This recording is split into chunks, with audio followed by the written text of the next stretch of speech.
Sejam bem-vindos ao Euronews Noite. Estes são os destaques desta edição. Turquia avança contra os curdos no norte da Síria. Erdogan diz querer criar paz e estabilidade no país para ver também as reações do mundo a esta nova frente de guerra. A uma semana da Cimeira da União Europeia, eurodeputados recebem um novo ponto de situação sobre o Brexit.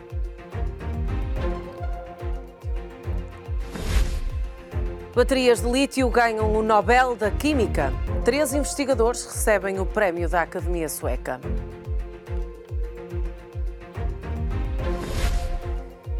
E para ver no fim deste jornal o que levou à queda do Muro de Berlim 30 anos depois.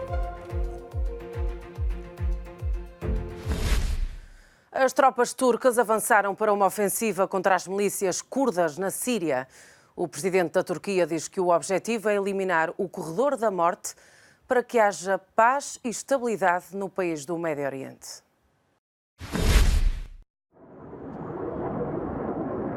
Já está no terreno a Operação Nascente de Paz. A ofensiva turca contra os curdos no norte da Síria começou com bombardeamentos aéreos. A operação foi anunciada pelo presidente da Turquia através do Twitter. Recep Tayyip Erdogan diz que o objetivo é eliminar o corredor de terror ao longo da fronteira e acabar com as milícias curdas e os militantes do Daesh. O chefe de Estado turco garante que vai preservar a integridade territorial da Síria e estabelecer uma zona de segurança. A mensagem foi divulgada ao mesmo tempo que ocorreu o primeiro bombardeamento aéreo. Não há notícia de vítimas. As forças curdas lançam um apelo aos Estados Unidos e aliados para que seja criada uma zona de exclusão aérea sobre a região, alegando que os civis estão indefesos. O mundo sabe a razão por detrás do ataque no nordeste da Síria. Por isso apelamos às organizações de direitos humanos e aos países democráticos, União Europeia e Nações Unidas, para tomar uma posição contra o ataque turco. Quem não estiver contra o ataque turco é considerado um apoiante. As forças curdas contra o regime na Turquia controlam o nordeste da Síria. A retirada dos Estados Unidos do terreno abriu o caminho à intervenção militar turca. De nada parecem ter servido as ameaças de sanções económicas feitas pelo presidente norte-americano. As forças democráticas sírias, ainda se pode dizer que são os aliados dos Estados Unidos na Síria, divulgaram alguns detalhes do que estão a ver no terreno. Dizem que cerca de 25 aviões com bombas sobrevoaram a fronteira vindos da Turquia para a Síria.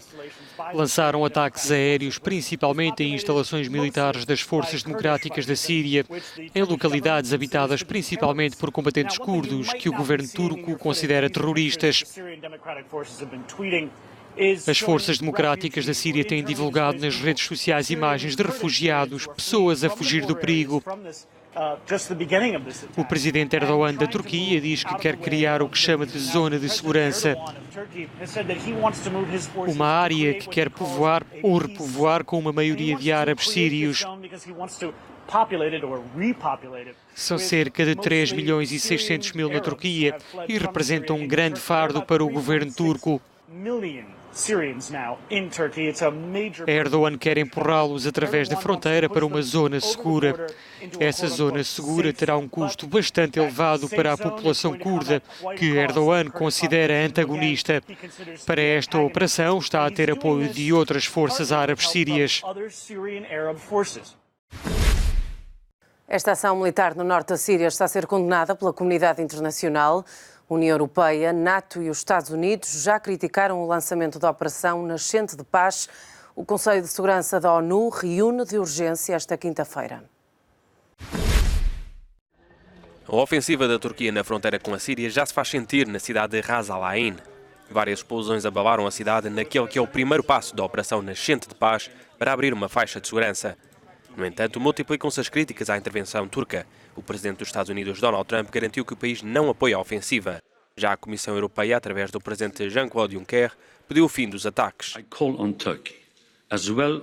Apelo à Turquia, bem como aos outros intervenientes, para agirem com contenção e pararem as operações que estão neste momento em curso.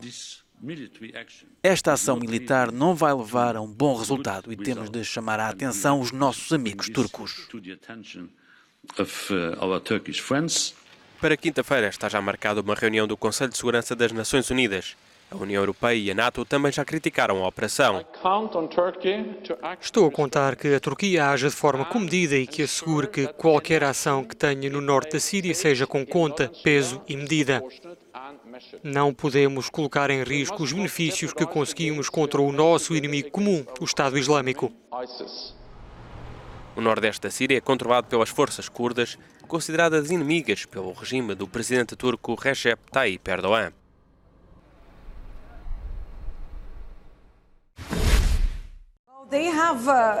Eles têm um controle bastante forte desta área, especialmente desde a derrota do Daesh e da queda dos últimos bastiões dos radicais islâmicos no nordeste da Síria.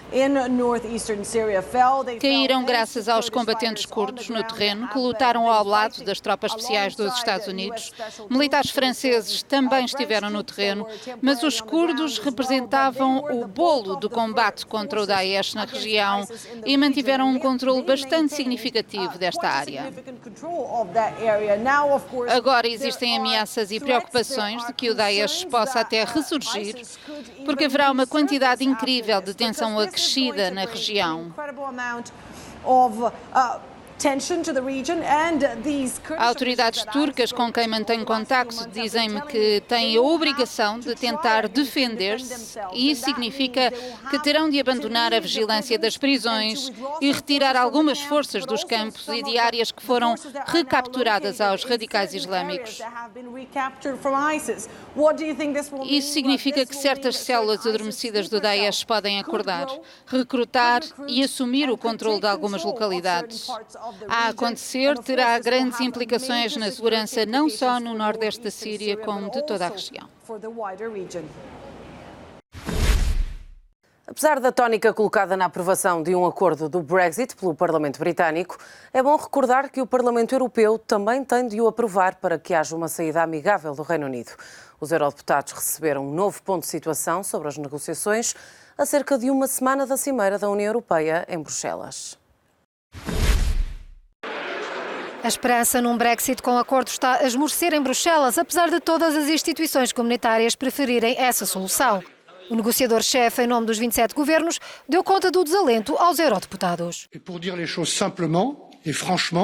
Para falar com franqueza e tentar ser objetivo, neste momento em que vos falo, não estamos realmente numa posição em que possamos considerar que vamos chegar a um acordo. A data limite de 31 de outubro está muito perto e a porta-voz da Comissão Europeia disse no Twitter que, apesar da tensão emocional, a União Europeia quer um acordo.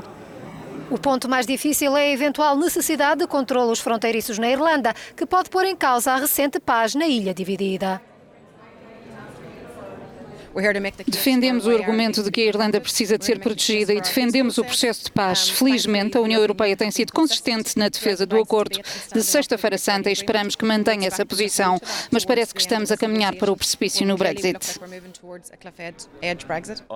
O secretário para o Brexit no governo britânico terá uma reunião quinta-feira em Bruxelas com o negociador-chefe pela União Europeia para evitar o descalabro ao fim de mais de 3 anos de negociações.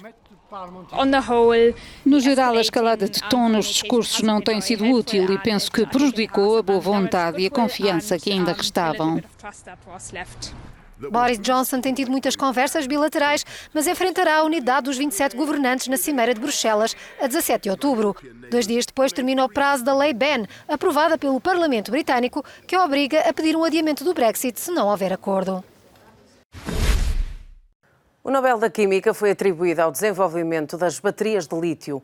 Segundo a Academia Sueca, esta descoberta permitiu um mundo recarregável.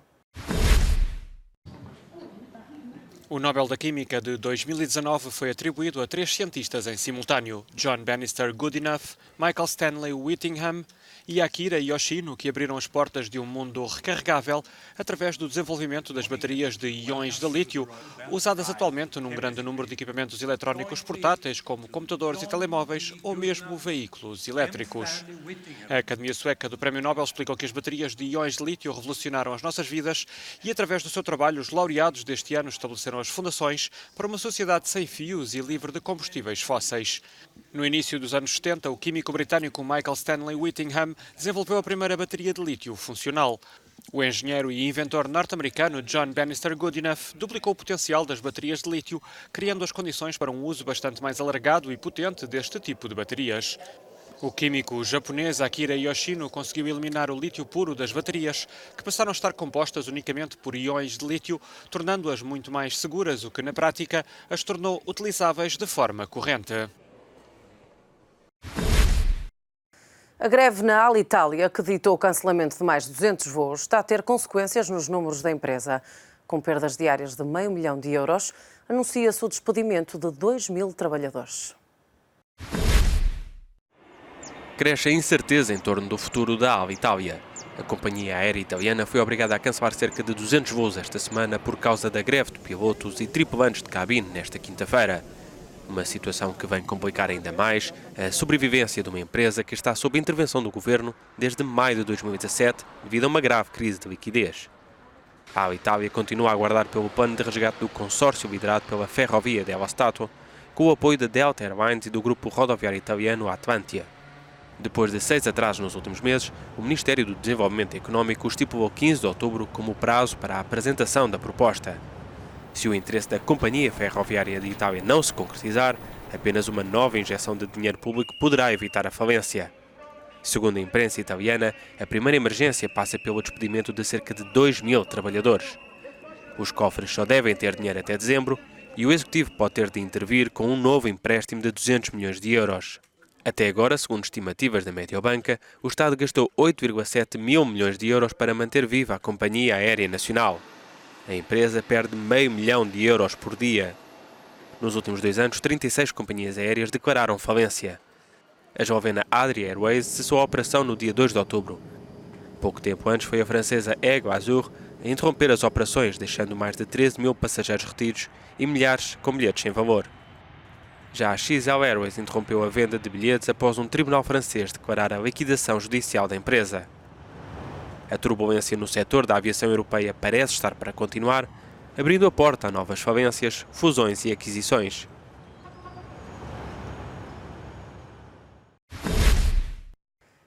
Neste dia, há 30 anos, 70.000 pessoas saíram às ruas de Leipzig, na antiga Alemanha de Leste, exigiam uma reorganização política no país. Um mês depois, caiu o Muro de Berlim. 9 de outubro de 1989. Nós somos o povo não era um grito de guerra, mas um grito de paz das 70.000 pessoas que saíram para as ruas de Leipzig para propor uma reorganização política e pacifista da República Democrática da Alemanha. A ocasião foi comemorada esta quarta-feira na cidade alemã e contou com a presença do chefe de Estado, Frank-Walter Steinmeier. A histórica manifestação teve lugar um par de dias após a celebração do 40º aniversário do país formado no rescaldo da Segunda Guerra Mundial e foi considerado um ponto-chave para a queda do regime comunista, o início do fim do país.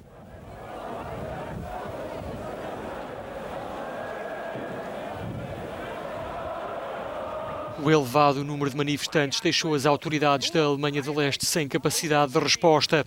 Um mês depois, caiu o Muro de Berlim e menos de um ano depois, a Alemanha estava novamente unida depois de 4 décadas de separação.